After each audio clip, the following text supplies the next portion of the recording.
Here we have Japanese knotweed, which is a highly invasive plant in the UK. It's a really fast growing and spreading plant, and it can take over huge areas like it's starting to do here. But it's also edible. And in the spring, we want to be going for the young shoots that are around this sort of size. So you can see these shoots have got a sort of red pinkish tinge to them, especially the really young shoots like we have here, just starting to come up. You can see how they're like a bright pink colour. So if I came back in a few days, these would be quite a lot taller.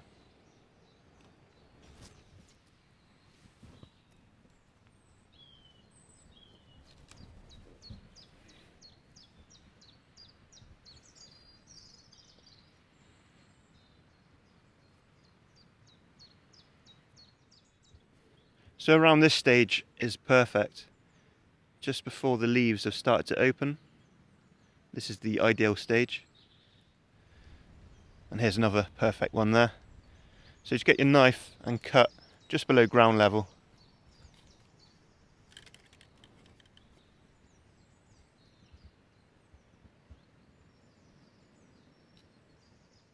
These young shoots are quite tasty. They've got a sharp citrusy flavour, quite like rhubarb. And they can be used as a rhubarb alternative, stewed with apple to make a crumble. Or they're also good in chutneys or infused into gin.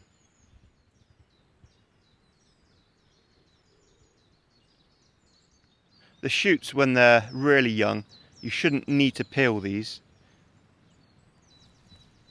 Ones like this that are a bit older, as long as they're still flexible, they're good to eat, but these will probably need peeling. Japanese knotweed stems are quite straight and upright, and they've got these red markings all over the stem. And you can see they look a bit like bamboo in that they've got these really clear nodes up the stem, and the leaves grow from these nodes.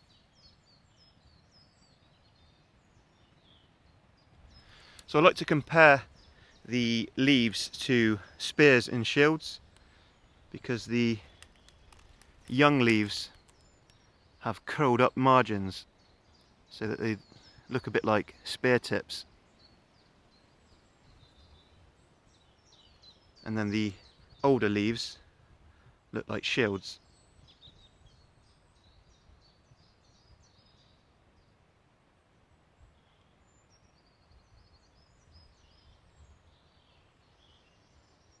A few words of caution with Japanese knotweed.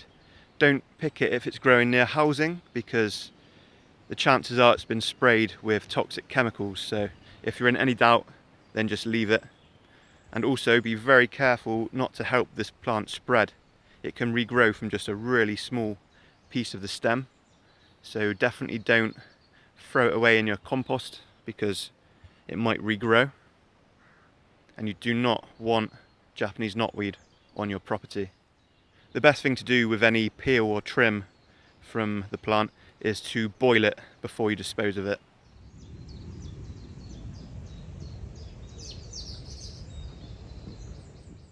Growing all in amongst the Japanese knotweed, I've noticed we've got one of the other most invasive plants in the UK, Himalayan balsam, and we've got a load of the young shoots coming through now in spring.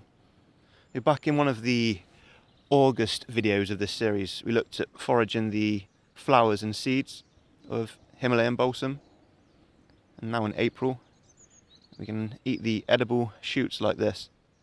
So these are the cotyledons, or seed leaves, which are quite different looking to the actual true leaves of the plant. So there's a pair of these rounded cotyledons, and they've got a bit of a notch right at the tip. And they've also got smooth or untoothed margins, unlike the true leaves which have toothed margins. And you'll notice there's a bit of a red tinge right at the base, and also a red tinged stem. That's the rounded cotyledons there, and that's the first of the true leaves that are just coming through. These make quite a nice salad ingredient. They're quite succulent and they've just got a mild lettucey flavour. And because these are so highly invasive, pick as many of these as you can.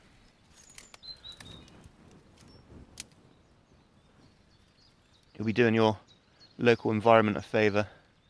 A lot of these seed leaves look quite similar in other plants, so if you're not 100% sure that you've got the right plant, it's best to wait until summer so you can find a patch of the plant when it's in flower and then return the following spring to that same area and then pick the seed leaves from there. Normally when you spot a couple of these seed leaves, you'll go on to find absolutely thousands of them.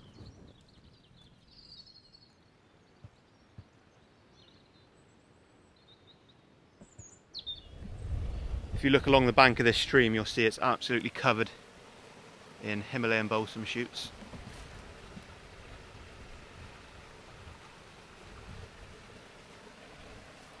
So here's one with the true leaves coming out there.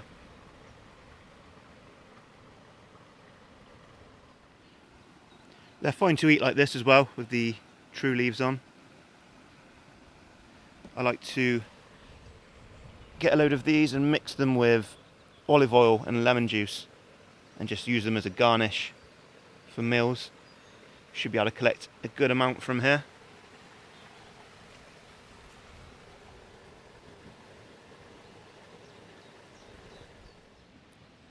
The birch tree has several uses in April. It's too late now in my area for collecting birch sap, but now is the time for harvesting the catkins. Collect the catkins when they're still young and quite closed up like this. It's the male catkins we want, which hang in groups of 2 or 3 right at the ends of the branches. The catkins can be eaten raw, but I don't recommend it. They're quite bitter. They're best roasted in the same way as hazel catkins, which I posted a video about earlier this year. Once roasted, they taste a bit like roasted oats and can be sprinkled on yogurt or mixed in with granola. And the catkins can also be used to make tea. Young birch twigs can also be simmered in hot water for a medicinal tea, which apparently has some pain-killing properties, though I've never used it for that purpose. Birch leaves are also edible. They're best harvested when they're really young, like this, although they can still be eaten later in the year. They have quite a strong floral, perfumey flavour, which isn't particularly nice on its own, but good mixed in with other greens in a salad. In April, the young shoots of rose bushes can be picked.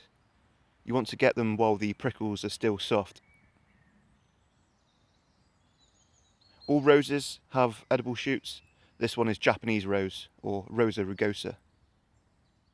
Use these in the same way as bramble shoots, steam them and then pan fry them in butter.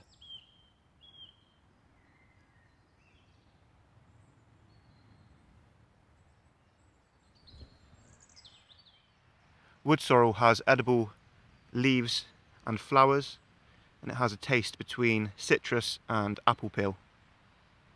It grows in most types of woodlands, especially in conifer plantations, and its leaves can be found all year.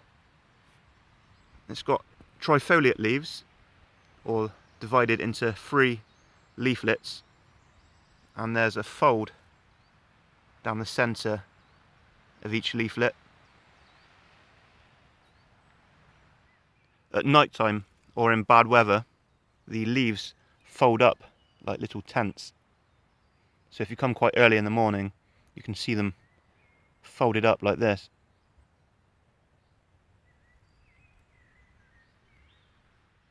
Wood sorrel is often confused with clover, which also has trifoliate leaves, but wood sorrel has heart-shaped leaflets, and also the leaves of wood sorrel are much more delicate than clover. But clover is also edible. The flowers are present in April and May, They have 5 petals which are white or slightly pinkish, and they have very fine purple veins. They grow as a single flower on top of a very thin stem.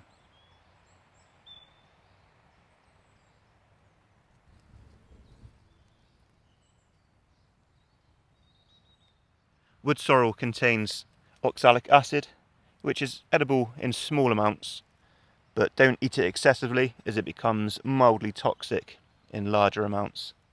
When you're picking the leaves, try to get as much of the stem as possible because it's got a lot of the citrusy flavour in the stem.